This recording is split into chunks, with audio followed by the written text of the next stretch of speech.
attacks here and there. If they say they are going to lay down arms, for instance, so we have to know who is behind what.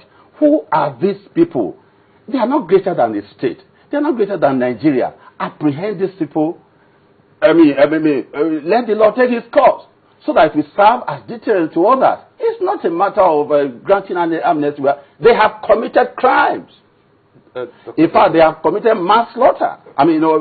Mass slaughter, not manslaughter. I'm talking about mass slaughter. In one breath, sorry, Nyota. It's a crime against the state. In one breath, you say that we need justice. In the second breath, you say that we don't even know those who are committing this crime. No, I ask you the question whether we know them, so that we know those we are going to give amnesty. The question implies that we do not know who they are. Oh, okay. It could be that the people who have been striking all this while are angels. Do we know them? Don't we know their sponsors? Do we know their sponsors? Don't we know them? I should ask you that now, question. Now, it's the National Assembly that have been, there are people that have been accused. We are told that some were hobnobbing with them in their palace. Some are in the National Assembly. What has been the progress of the case of the individual in the National Assembly if we don't know them?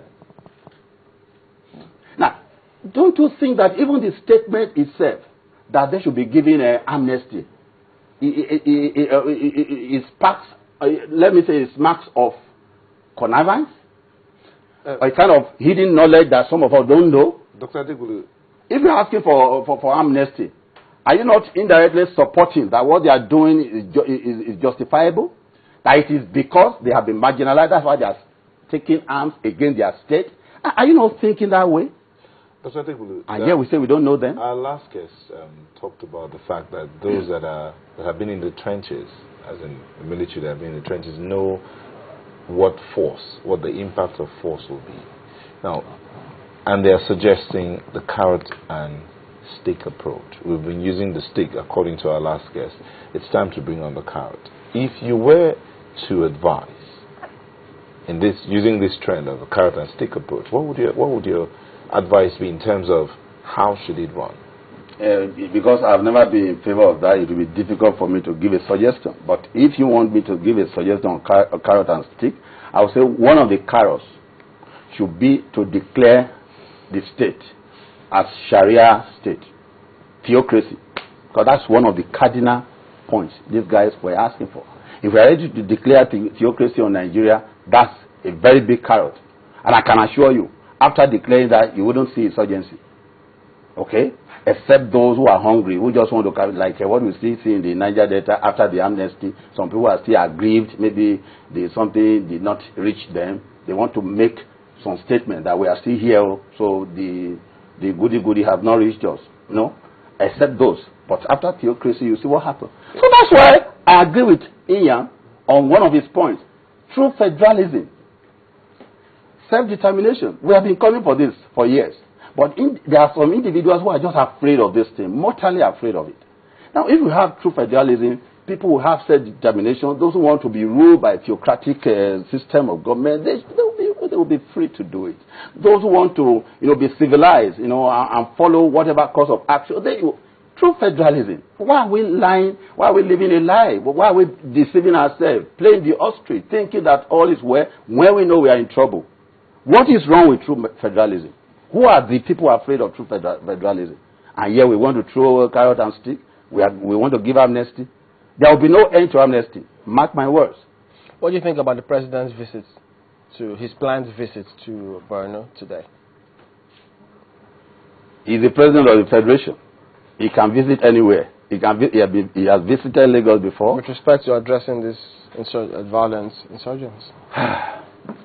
To me, if you ask me, the president does not really need to leave the seat of governance in Aso Rock to go to a particular state with a view to addressing any problem. He's the commander-in-chief.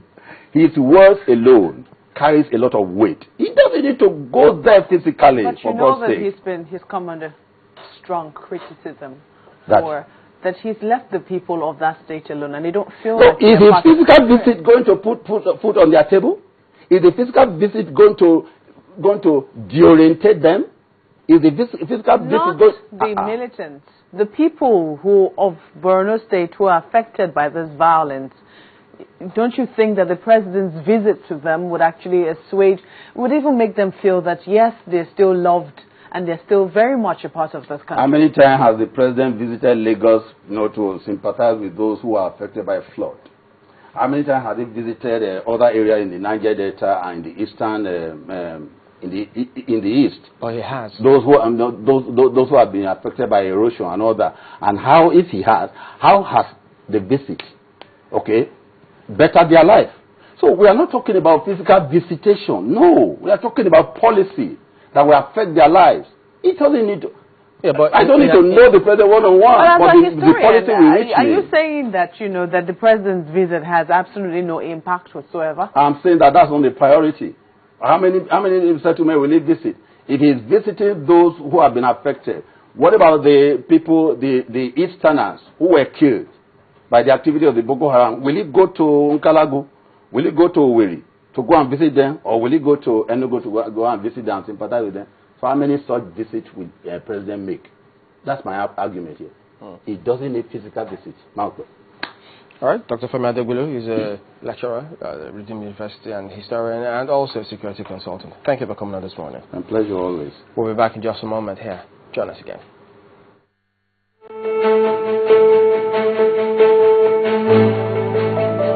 Not another luxury. The new luxury comes into the world.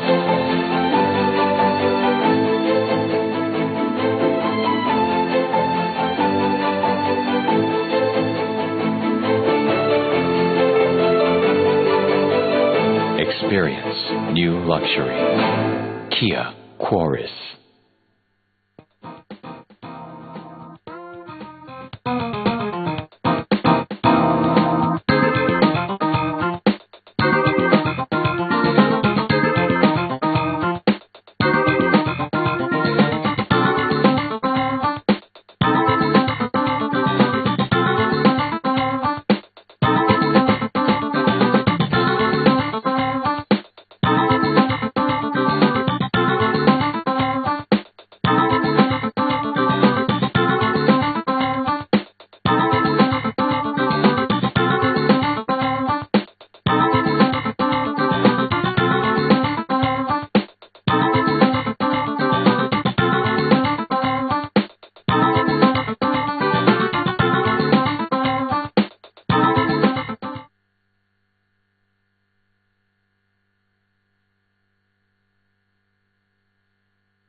Right then, yes, we should still take some more of those comments coming through from you. Let's see if they should pop up now.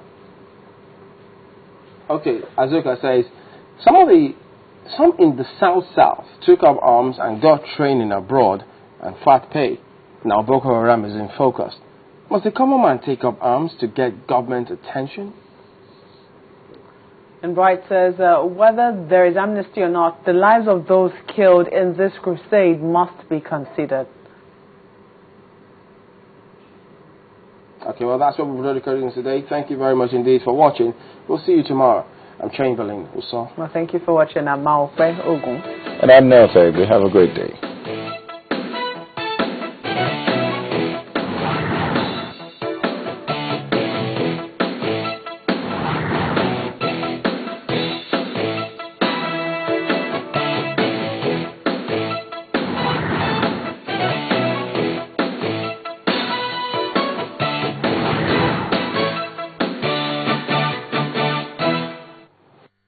Daily, our world changes.